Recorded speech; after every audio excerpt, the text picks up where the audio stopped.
Hey guys, welcome back to Newsarama's coverage of San Diego Comic-Con. I'm Justin Tyler here talking to Mr. Joe Kelly.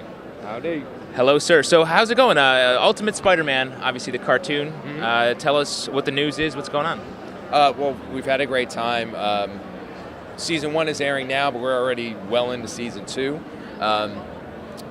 Reaction's been great. It's a top-rated show on Disney XD. Yeah. Kids love it. We've had so many kids come to the booth. It's really been a lot of fun. We're really having a great time. Episodes are coming out great, looks great, comedy is really working, so we're having a blast. And for Season 2, you can look forward to a couple of classic Spidey villains coming out.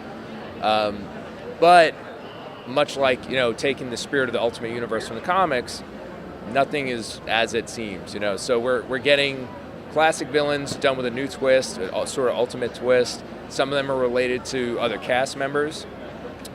So characters who like Rhino, Scorpion, Kraven, some of these guys are coming back, but they're not necessarily directly connected to Spidey. So it's new ways to introduce these characters that we all love and that are very cool, but in an unexpected way. We're really pumped about that. Yeah, no, it's obviously been going so well. How do you balance, I feel like some of the earlier incarnations of Spider-Man and the animated world were so continuity heavy. The Spider-Blood Spider-Man, that iteration, there was crazy continuity. And how do you balance sort of keeping it episodic while also being like, oh, here's an arc for the season?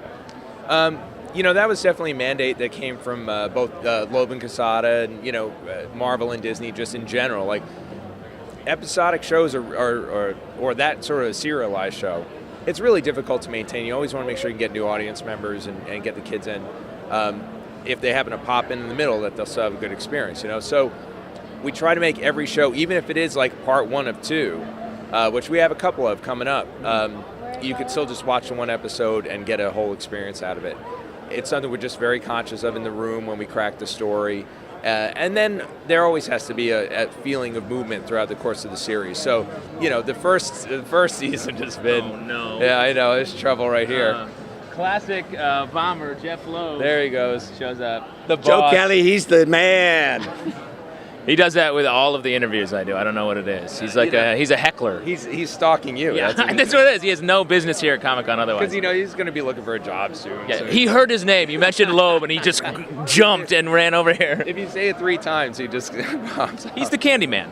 Does anyone get that reference anymore? Yeah. But anyway, I don't even remember what I was talking Yeah, we were talking about, I think we sort of covered it. The one thing you said, the comedy is hitting. It's so hard, I feel like, in the comic book world to really nail comedy. It's one thing that I feel like only comes along once in a while. In the animated world, I feel like you get a little more chance to do it because you have some voice acting and everything. How do you do it, I guess? Well, we're really lucky because what animation allows us, especially because of the way we've chosen to do Ultimate Spider-Man, is that breaking of the fourth wall and all the fantasy stuff, like things that would feel almost out of place in a comic even, we can do in animation with no problem. And the jumping around of styles, we have such an awesome production team and directors and Eric Radomski and Alex Soto, and these guys are they bring so much to the stories too, but it's something we always wanted to simulate the experience of Peter's voice and those internal monologues that you would get in the thought balloons and those kind of things translated into animation. You don't want to just see like as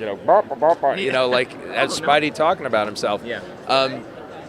So animation allows you to blow all that stuff up, and we have so much fun doing that. And we all love the comedy aspect of it. It really sets it apart for us from other action shows that we've done. And it's kind of also what the market wants, like shows that are really, really serious.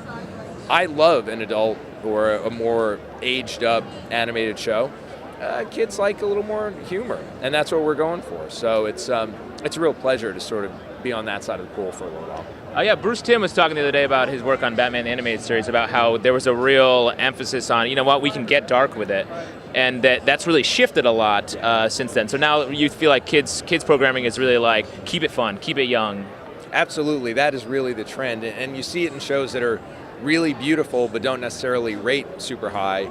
And it's, I hate to go by numbers and stuff like that because that's never been my MO. Like, I always just want to... We try to do the shows we like. I try to do the comics I like. I've never cared about sales. It's like, if people, 500 people like it, 500 people like it. It's great. But that is how the networks make their decisions. And as we're looking at these shows that are a little darker, a little more dour, kids are flipping them off, and so not flipping them off, changing the It's a channel. great. I just love great image of a kid just at home flipping off his television.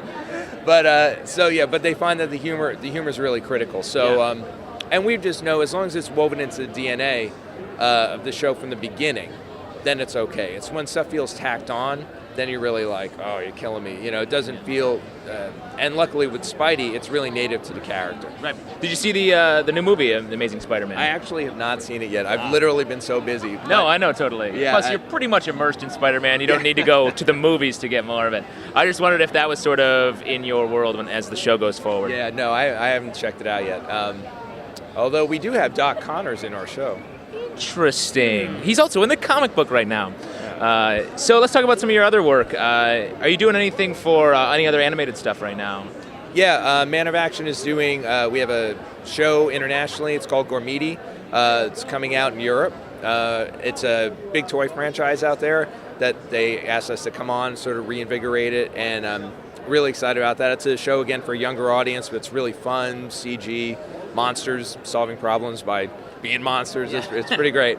And Great tagline. Yeah, it's like, it's Monsters solving problems by being monsters. It's like Kid Lord of the Rings. It's Yeah. like that's the way we look at it. But it's cool. so that's been really fun.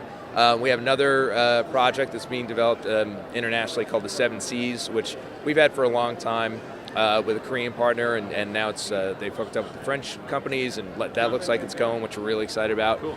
And then comic book wise. Believe it or not, I am still doing Four Eyes and Bad Dog, just very, very slowly. I actually could show it to you on my phone. I had Diego send me pages. It's really true.